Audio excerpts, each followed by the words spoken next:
Olá, meus irmãos. A paz do Mestre esteja com todos vocês. Que Deus abençoe grandiosamente quem me ouve. Que o Senhor possa vir falar conosco sempre por intermédio da sua santa palavra.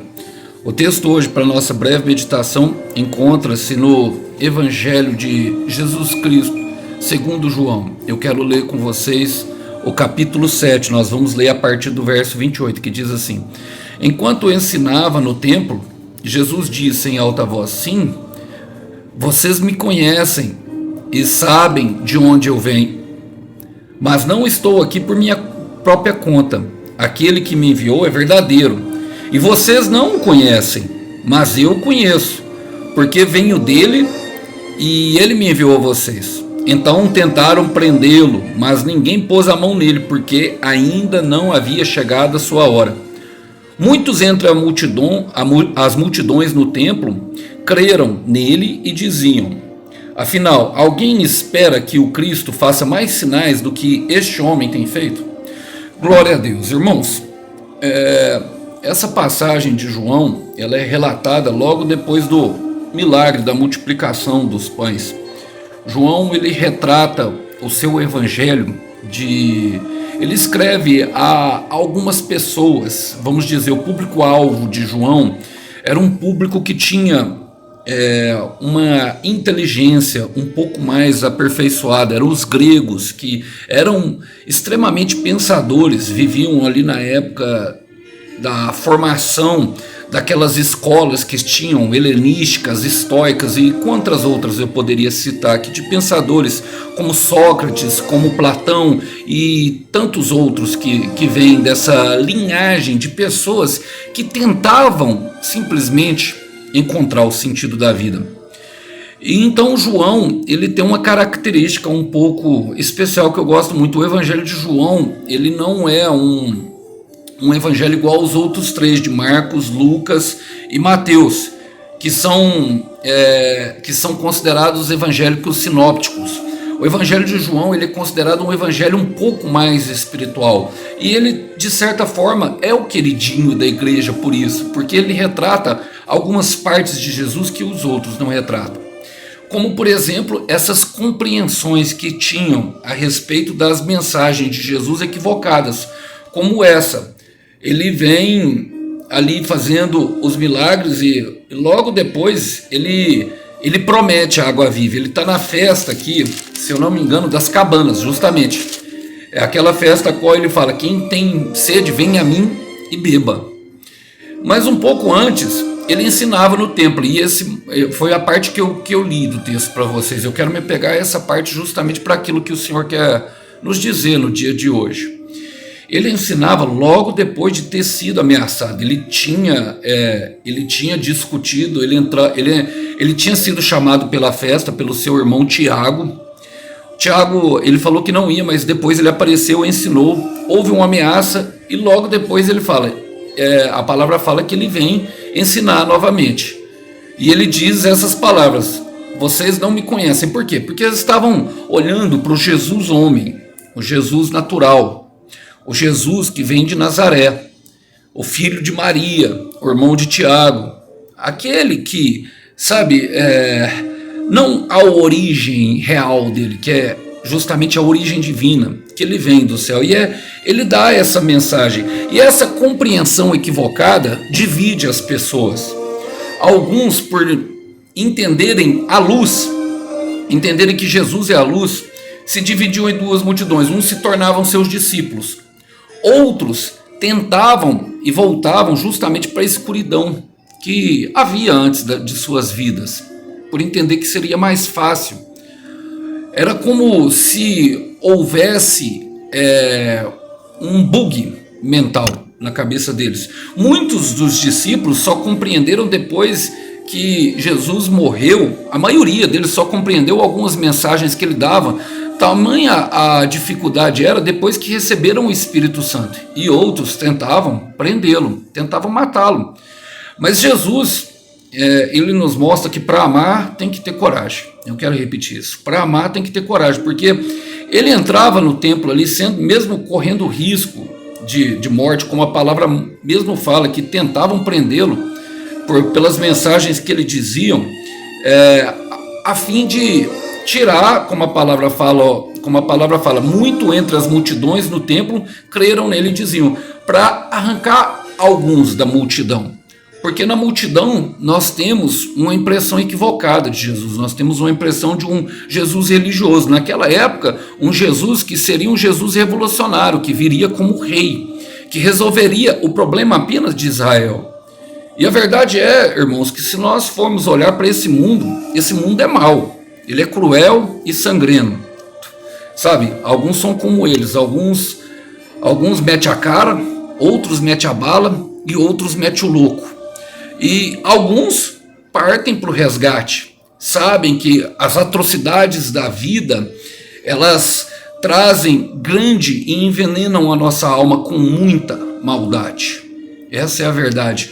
Eu ouço histórias todo dia, ouço histórias absurdas, como por exemplo de um pai que estuprou a própria filha e depois espanca a barriga dela na tentativa de causar um aborto. Não consegue, o menino nasce simplesmente com doenças psicomáticas já e com deficiências físicas por causa do traumatismo causado durante a gravidez. E o mesmo pai ainda continua espancando a criança para que ela se mantenha calada, porque não é bom que se exponha essa sujeira. Todo dia, sabe, a menina que foi abusada entra nas madrugadas afora a fim de lavar o seu corpo, porque ainda se sente suja com aquilo tudo e se sente culpada, porque ela mesma se culpa da atrocidade vinha a ela. É o pai que, sabe, é o pai que deixa a mãe e mais 5 filhos. É o cara que está preso por ter matado uma criança, a mãe que chora do lado de fora todos os dias, meus irmãos, a mãe que chora do lado de fora porque o detento que chora dentro da cela matou o seu filho. Cada choro e suas razões, sabe, as maldades, um mundo cão, traição, rejeição. A gente cai no chão e ninguém estende a mão e todos os dias nós vemos isso. E Jesus foi um que resolveu partir para dentro. Por quê? Porque ele é próprio Deus, mas a verdade é que a mensagem de Jesus, ela traz para nós a correção, meus irmãos, e muito mais do que isso, eternidade. E como que faz, Alisson? Como que pode? Há uma grande dificuldade de crer, porque Paulo fala em Romanos 10, eu quero ler do versículo 8 ao 10 com vocês, ele diz, porém o que se diz? A palavra está perto de ti, na tua boca e no teu coração, isto é, a palavra de fé que pregamos.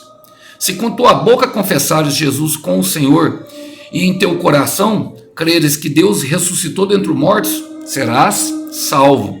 Porque com o coração se crê para a justiça e com a boca se confessa a respeito da salvação. E para nós dizermos a respeito desse versículo, jamais podemos esquecer que nós somos corpo, alma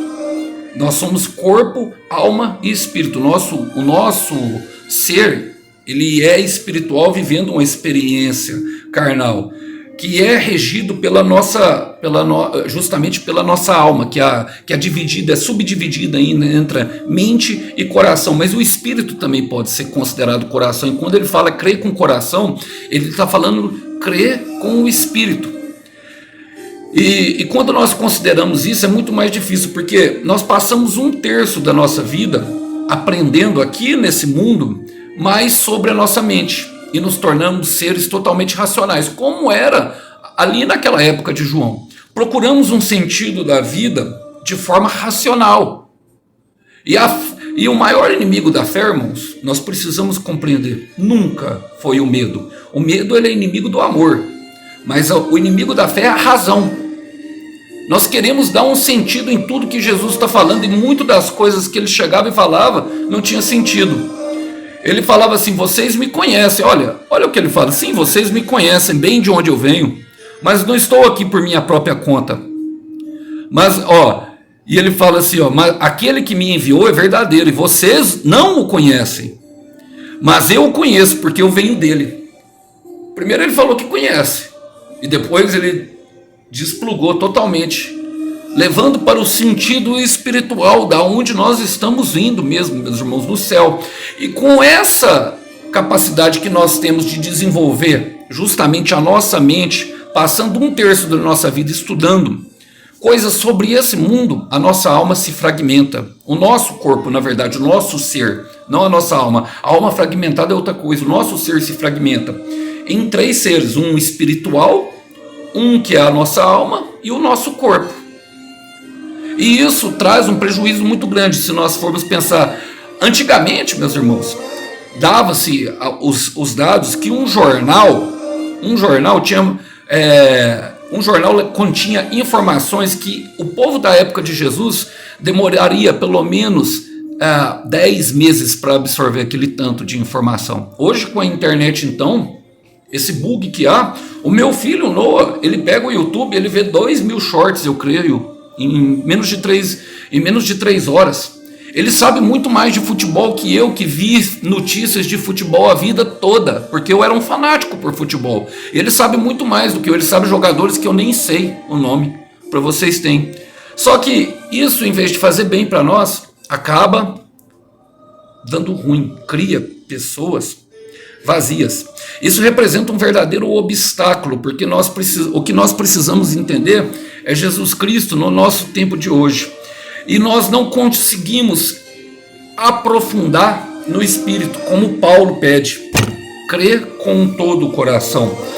Na verdade, nem é Paulo. Jesus fala em Mateus capítulo 22, versículo 37, o segredo de uma vida a qual nós podemos, talvez, ter um mínimo de paz nesse lugar aqui. Porque a luta ela vai existir. Ele fala... Em Mateus 22, versículo 37, Jesus respondeu: ame o Senhor, seu Deus, de todo o seu coração, de toda a sua alma e de toda a sua mente. Porque Deus não quer nada pela metade, irmão. E eu vou ser bem claro aqui. Eu vou ser bem claro por uma informação que vai dar, que às vezes choca alguns irmãos. Quando Deus nos traz para os desertos, irmão, e eu custei a compreender isso. Ele não está preocupado, sabe, com o nosso cônjuge que foi embora, com o nosso filho. Ele está nos trazendo para o deserto, sabe para quê? Para nos livrar do inferno. Para nos salvar, irmãos, dessa geração corrompida, dessa geração que é má, desse mundo que é cruel e sangrento. Eu citei alguns exemplos, mas eu posso citar muito mais, irmãos. É a mãe que dá um beijo no filho, ela é prostituta, dá um beijo no filho e vai trabalhar, sabe? É irmãos que traficam cigarro de um lado e para o outro e desaparecem no meio da rota porque começaram a querer queimar o arquivo. Eu vejo muitas coisas, irmãos, muitas coisas que eu poderia falar, muitas. Eu cito algumas no sentido de, sabe, trazer uma abertura de olhos daquilo que é. Agora, quem é que teve o contato? Justamente aqueles que tiveram uma experiência com Jesus, como Paulo, por exemplo, que viram a luz. João 9,5, eu sou a luz do mundo. Esse mundo está em trevas.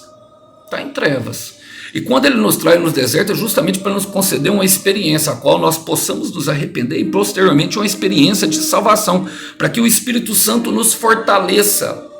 Mas para que ele nos fortaleça, nós precisamos passar pelos processos da espera, aprender a esperar, aprender a sofrer calado, aprender a suportar a dor. Dói? Você acha que não dói em mim? Acha mesmo? Acha mesmo que o irmão Alisson, sabe? Ai, se não fosse Jesus, meu irmão, quem seria eu? Eu quero repetir. Aí se não fosse Jesus, quem não seria eu? O meu pecado, meu irmão, todo dia gritando do lado de fora. Todo dia querendo trazer. Satanás às vezes engrossa o caldo. Engrossa, irmão. Sabe? E aí eu entendo Paulo falar que ele aprendeu a estar contente. Ele não era contente, não era feliz. Ele aprendeu a estar contente, tanto na escassez como na fartura. Tanto na ser honrado como sendo humilhado, porque ele foi os dois. E aí ele fala: posso todas as coisas naquele que me fortalece. Filipenses capítulo 4, do versículo 11 ao 13, nos dá esse discernimento. Mas nós precisamos aprender a suportar. Nós precisamos aprender a ficar contente, porque ele veio para nos salvar.